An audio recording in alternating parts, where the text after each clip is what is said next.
Bless you guys, brothers and sisters. Good to be with you this morning. I hope you're well. I'm out here on the land, one of my favorite places to be.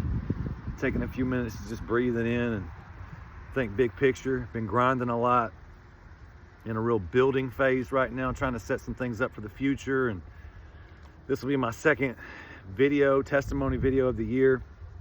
Second month of the year is about to wrap up. I feel a little convicted about that. I feel like I should be sharing more testimony, trying to encourage more people, but I don't ever try to force that. So sometimes I'm in a season where it's like it's not coming as naturally to share testimony, but this morning I had something that it was on my mind that I felt like would be encouraging for somebody else, maybe who's dealing with this same thing or having the same thought.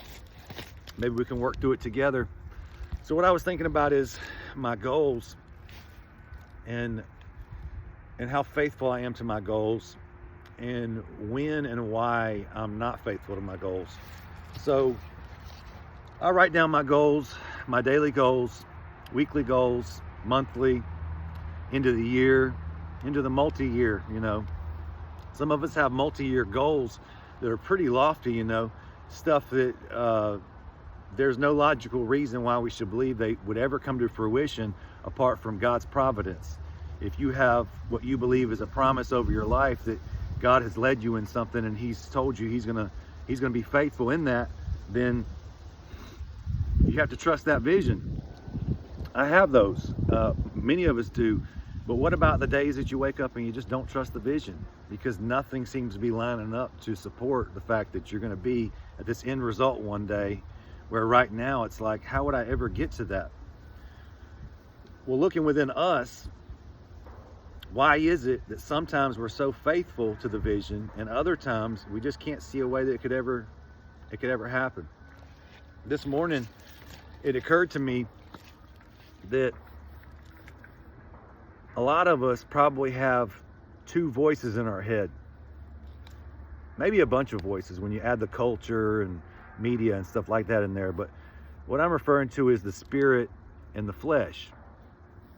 And I was led to 1 Peter chapter 2, I believe verse 11, which tells us that the flesh wars against the soul, our mind, will, and emotions, who we are. So our own flesh is at war with us. And the reason I got into that is because I came to realize that when I'm doubtful of the visions that God's given me, I'm then listening to the voice of my flesh. I can listen to the spirit or I can listen to the flesh.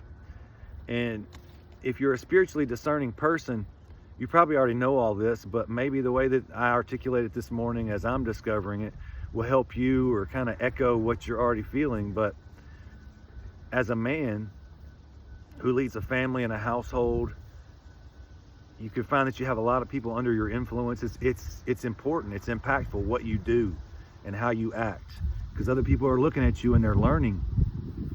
So as a man, I understand that it's very important that I learn how to recognize the voices that are speaking to me.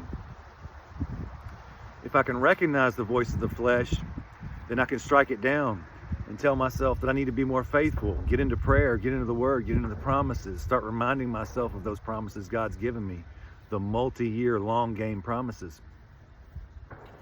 If I don't even acknowledge that it's the flesh that's speaking to me, whether it's through my own emotions, hormonal, bad mood, whatever, you have a day where you wake up and you're like, I'm just not going to be able to get that. That's not ever going to be able to happen. Some promise, something that you've been moving towards, and some days you're so faithful to it, and then you find that you wake up one day, or you have a whole week or a month where you just lose sight of the vision. You just say, man, I don't know what I was thinking when I thought that was a promise over my life. Well, you're listening to the voice of the flesh. I was also led this morning to James chapter 1, which tells us that a double-minded man is unstable in all of his ways, and he shouldn't expect that he would get anything from the Lord when he asks. And I came to realize again that there's two voices, and at times, we as Christians, I would call it spiritual schizophrenia. It's like we have multiple personalities because we do have our flesh. That's why worldly people see us do something worldly and say, well, he's a hypocrite. He's not, oh, he's a Christian. Yeah, what a joke. We're still human. We have our flesh. We're going to screw up. So that's the one side of us. But then the other side of us is divine. And that's from God. That's the Spirit. We can be led by the Spirit. We are in control of how much we're led by the Spirit based on how much we yield, how faithful we are, how many times we strike down the voice of flesh and decide to go with the promises of God, just reading the Word out loud over our life, the Psalms, the Proverbs. Just wanted to encourage somebody this morning, as I realize in my life this morning, that when I'm not faithful to the vision and the promises that God's given me, it's because I'm in my flesh. And I have to humble myself and admit that I have flesh and that I can be double-minded. That's why that warning is there in James.